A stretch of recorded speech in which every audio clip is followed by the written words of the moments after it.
శుభోదయం. Global బెతేనియా Calvary ministry తరపున ఈ ఉదయకాల సమయంలో మరొకసారి మీ అందరితో కూడా కలుసుకొని దేవుని యొక్క మాటలు ధ్యానించడానికి దేవుడు నాకు ఇచ్చిన మధురమైన అవకాశాన్ని బట్టి నేను దేవునికి ప్రత్యేకమైన వందనాలు తెలియజేస్తున్నాను. ఈ రోజు నుండి 3 రోజుల పాటు గ్లోబల్ బెతేనియా కల్వరీ మినిస్ట్రీ సంఘం నందు ఒక ప్రత్యేకమైనటువంటి ఉపవాస కూడికలు జరుగుతూ ఉంటున్నాయి. అందును బట్టి దైవ సేవకులు మన్నా మినిస్ట్రీస్ తరపున బర్నబాస్ గారు రాబోతుంటున్నారు. మరి వచ్చేసారు ఆల్రెడీ.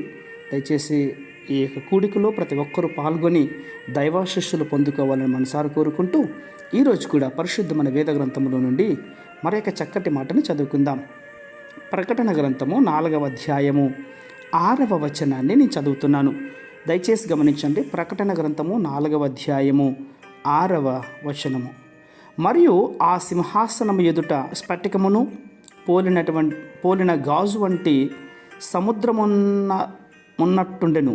ఆ సింహాసనమునకు మధ్యను సింహాసనము చుట్టూను ముందు వెనుక కన్నులతో నిండిన 4 జీవులుండెను. దేవునికి స్తోత్రం. ప్రియమైనటువంటి వాళ్ళరా, ఈ మాటలు చదవడానికి ఇంత కష్టంగా ఉంది.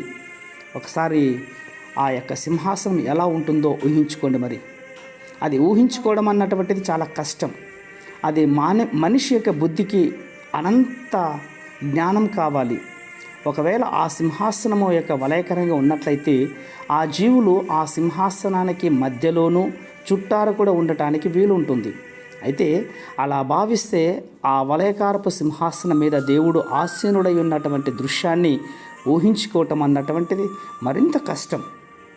అసలు దేవుడిని పరలోక సింహాసనం ఆకృతి ఊహించటం ఈ రోజుల్లో ఎవరి వల్ల కూడా కాదు. అది మనిషి శక్తికి మించినటువంటి పని. ప్రియులారా, గమనించండి.